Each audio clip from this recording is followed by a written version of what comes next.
Okay, so I just left for work, and check that out, little yellow clock. I actually didn't know what it was, but I saw on my watch, I got a notification that said software update available.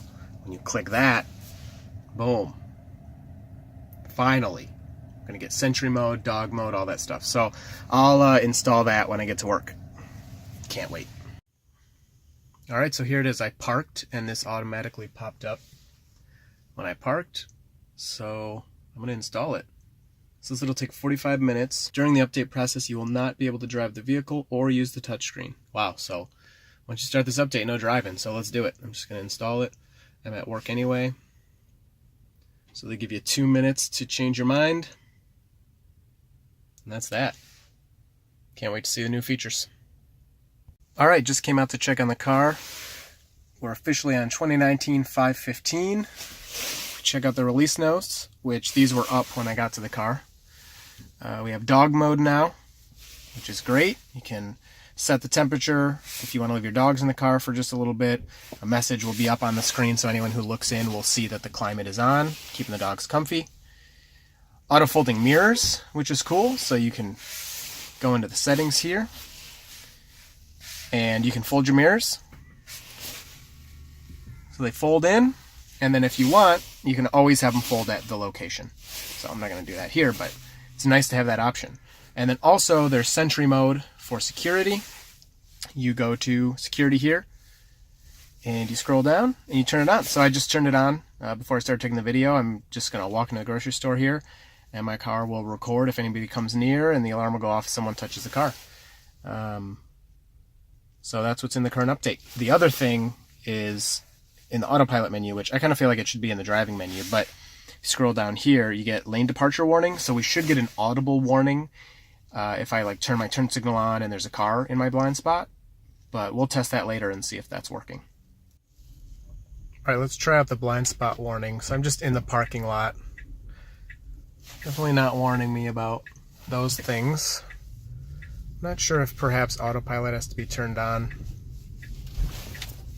All right, let's just quickly go through the new features here. So first we'll go into climate. You can see that it's not like in the Model X I've seen, and maybe the S, these two tabs are not combined, so it's not like that here. But we do have dog mode. So we just select dog mode. It'll keep the climate for you and put the message up so nobody, is alarmed. So we'll turn it down a little more, and let's hop out and see what it looks like from the outside. All right, so as soon as I close the door, this message pops up. The AC is on, which it is. It's not that warm out, but it's real sunny, so the car was warm. So it looks great. If I touch the door handle, instantly the message pops off, and we're back to normal. If I re-close it, oh, dog mode is still activated. That's pretty nice. So if you need to just reach back in the car and grab something, it won't deactivate. You don't have to go through that whole process again. Next, we'll check out Sentry mode. In the car icon here, you go to Safety and Security, scroll down, and Sentry mode right there. So we'll activate that.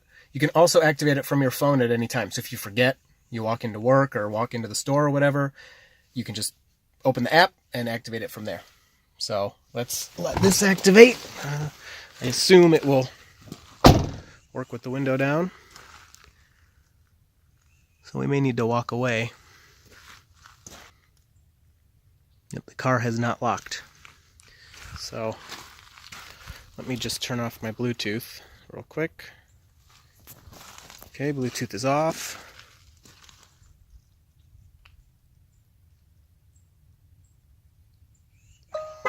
There we go. Now the car locks. Nothing pops up if it detects me moving, though.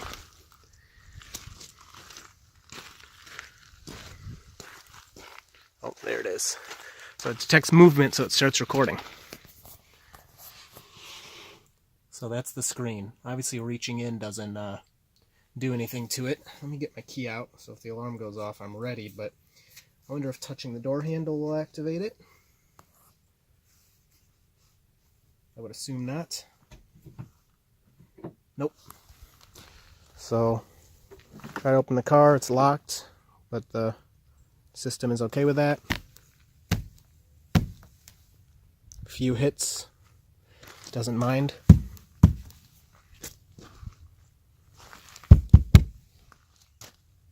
Yeah, so it isn't all that sensitive, but it is recording right now with the side cameras and the front camera up there.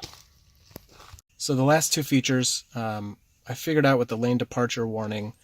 Again, it's an autopilot for whatever reason. If you go down here, or the blind spot collision warning chime. Sorry, I wasn't getting a chime anywhere where I was driving. The car would turn red over here in autopilot with a red lane line. If you click this information button, it tells you, when enabled, you will hear a chime when a potential collision is detected while you are leaving the lane. So if you just turn your turn signal on, it's not going to warn you. I'm not sure how I feel about that. I'm not going to test it. Obviously, I don't want to scare somebody and make them think I'm going to run into them. But I guess the chime could get annoying if every time you turn your turn signal on, it's beeping at you. So hopefully this will work to save some collisions for some people, but we'll see. And the last thing has to do, I'll edit the video, but it has to do with your security camera. Now you get footage when you save. So if you click here and you save your footage, it downloads. And then you get the green check mark. It saves from the front camera and the two side cameras. So I actually took some footage on my way home of a guy that kind of almost ran into me. I mean, I don't think he was even changing lanes, but he started to drift into my lane. I'll edit that in, and you can see that from all three separate angles. So that's pretty good. So the update is working great for me so far. I didn't notice any differences with autopilot performance. It behaved very well. So it's been good. All right, that's all. See you next time.